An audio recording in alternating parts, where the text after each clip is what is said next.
আজকে আমরা রান্না করলাম লাল লাল ঝাল ঝাল চিংড়ি মাছ ভুনা।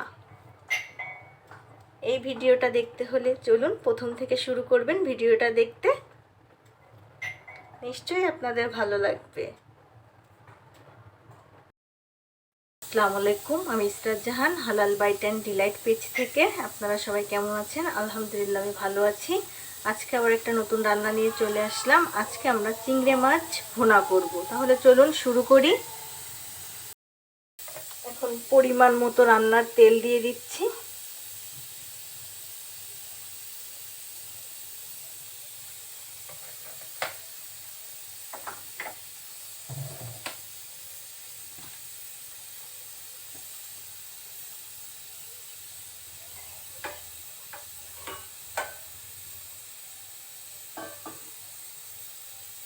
তেলটা একটু গরম হলে একটু লবণ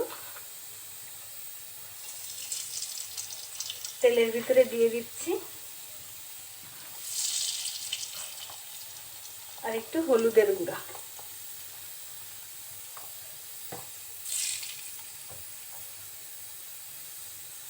চিংড়ি মাছগুলো আমি আগের থেকে ধুয়ে পরিষ্কার করে রেখেছি। এখন মাছগুলো এই তেলের ভিতরে দিয়ে দিচ্ছি।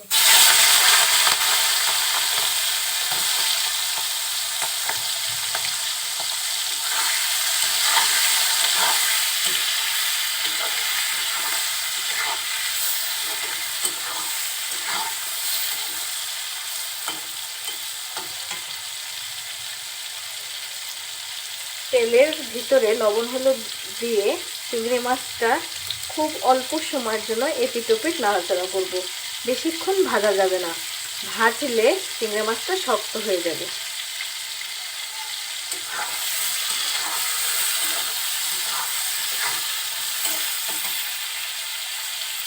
এই রান্নাটা খুব শর্টকাটে করছি, এই জন্য দেখুন এর ভিতরে এখন দিয়ে দিব কেটে রাখা পেঁয়াজ কুচি।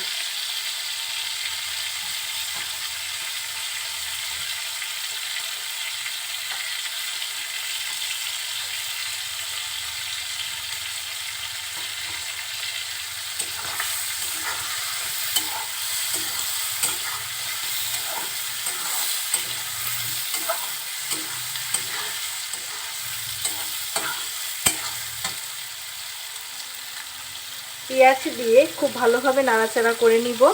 পেঁয়াজ থেকে একটা পানি বের হয় পেঁয়াজটা একটু নরম হওয়ার জন্য। পেঁয়াজ আর মাছ কিছুক্ষণ নাড়াচাড়া করার পরে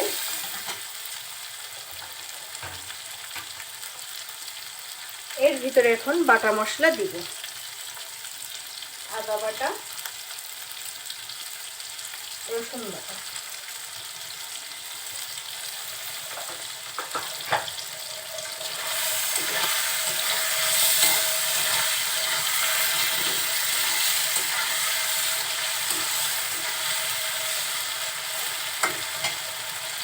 কাঁচা মশলার যাতে কোনো গন্ধ না থাকে এজন্য তেলের সাথে খুব ভালোভাবে নাড়াচাড়া করে নিচ্ছি।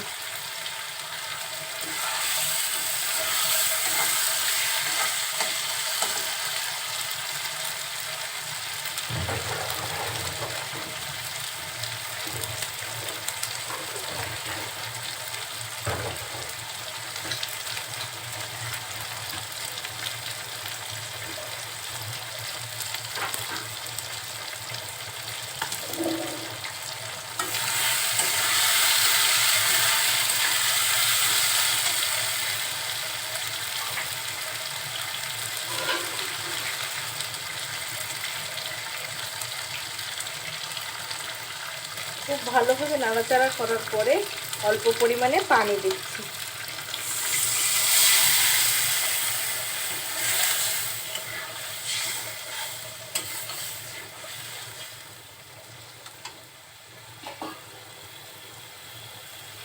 এখন এর ভিতরে সব গুঁড়ো মশলাগুলো অ্যাড করব। প্রথমেই দিচ্ছি হলুদের গুঁড়া,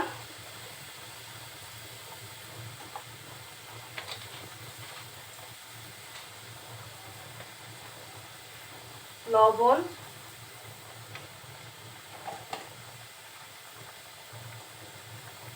ধনিয়া গুঁড়া,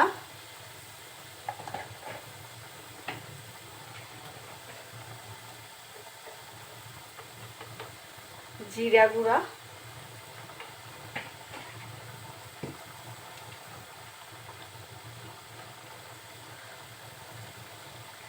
আর ঝালের গুঁড়া।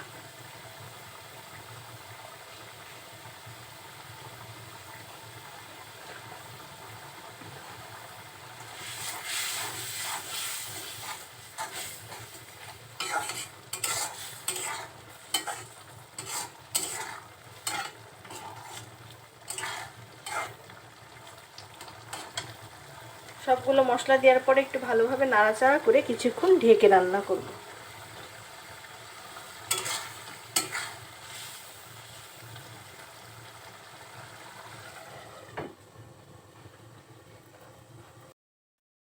কিছুক্ষণ পর ঢাকনা উঁচু করে আবার একটু নেড়ে চেড়ে দিব।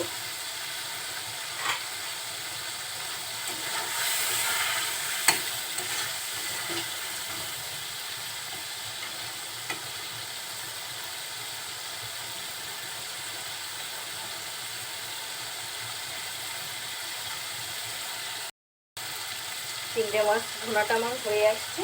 নামানোর আগে খুব অল্প পরিমাণে গরম মশলা গুঁড়ো দিব।